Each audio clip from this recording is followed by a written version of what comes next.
Thank you for joining us today on 10 Minutes with the Artist, an episodic series that explores the art practice and the personal vision that guides artists. On today's episode, we're very proud to have Emily Beaman, who exhibited recent works from her series Speech at the Flackel Gallery during her BFA exhibition. Speech is a series of paintings that explore the relationship between thought and language. The artist utilizes linear elements to act as proxies for spoken language and organic elements to represent the essence of a speaker's intent. These works develop a sequence for viewers to navigate that begins to reveal the complexities of language to not only inform individuals, but control and manipulate groups of peoples. I'm Anthony Ferris, and this is 10 Minutes with the Artist.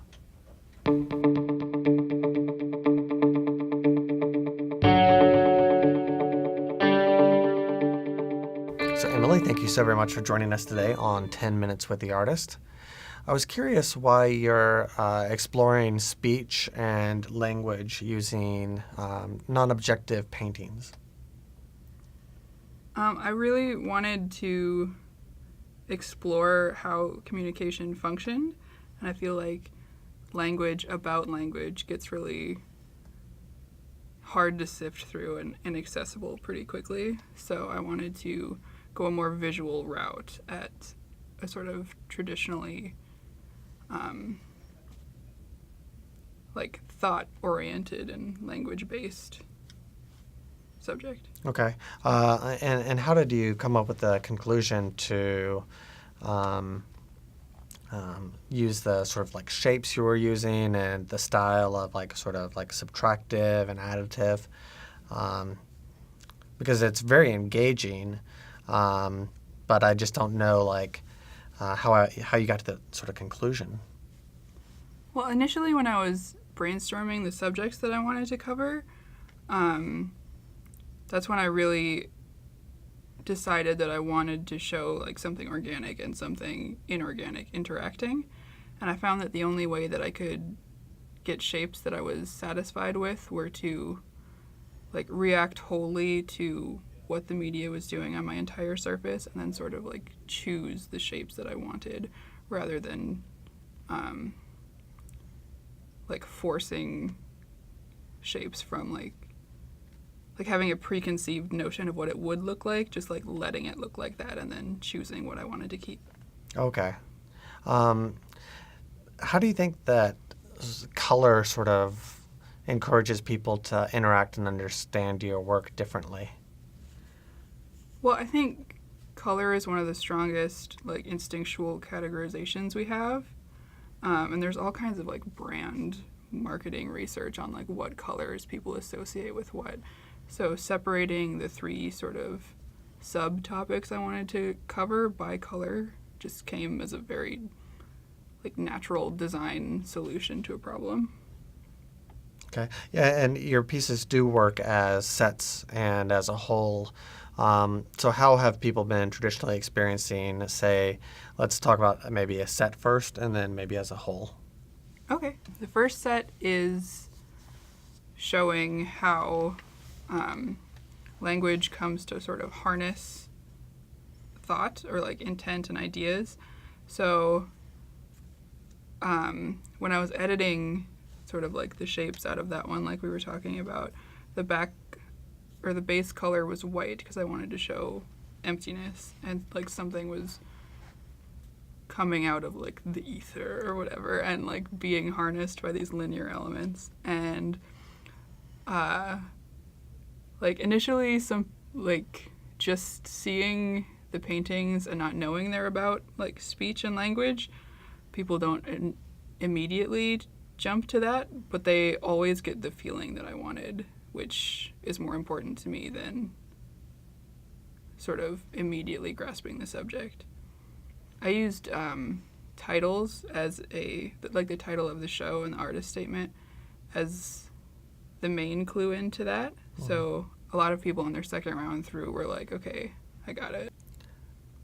So is this some way that people traditionally experience work, or is this something that you designed specifically to encourage people to sort of understand your statement and your intent?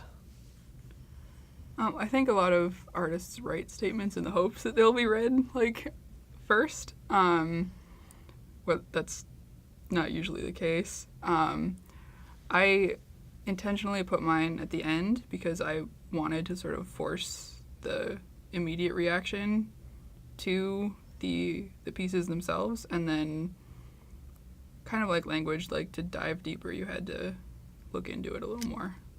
Okay. There's this overlapping of the forms that you were talking about, which ended up becoming a way to sort of like subtract information. I was wondering if these bold colors indicate some sort of action or feeling. What is their intent in your work? The intent of the colors? Yeah, the bold colors that sort of crop.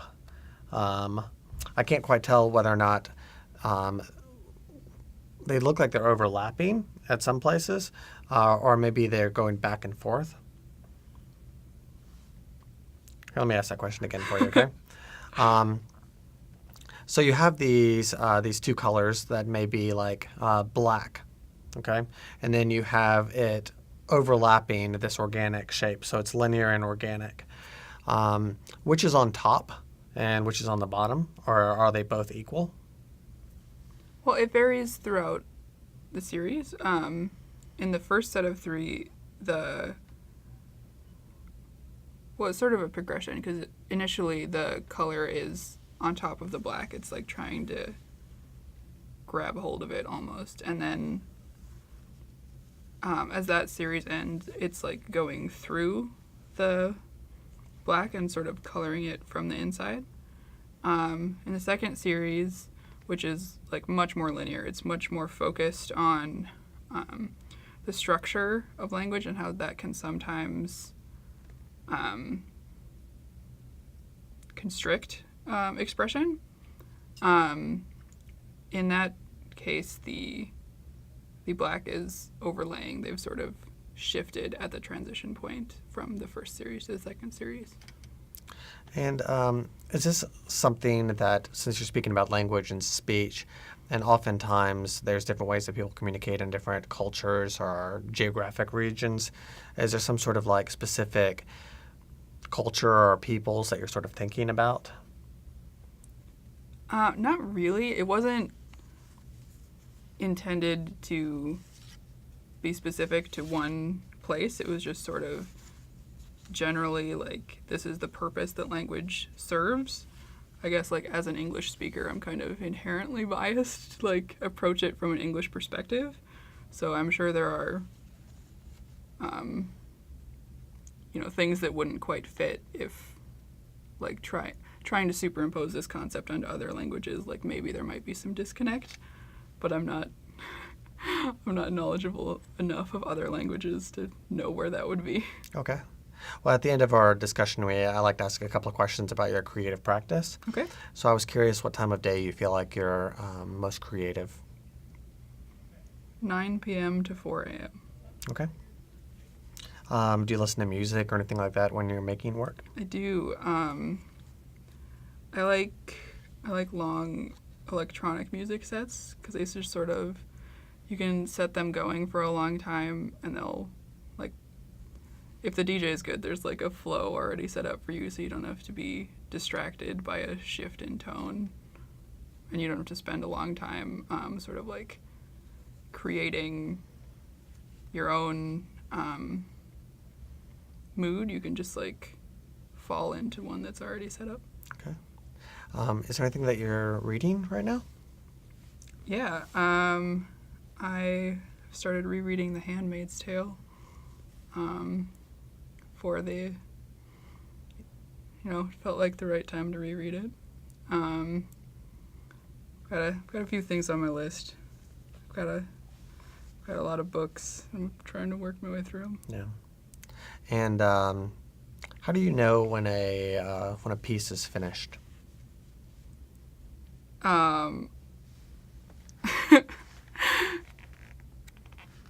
You just do, like,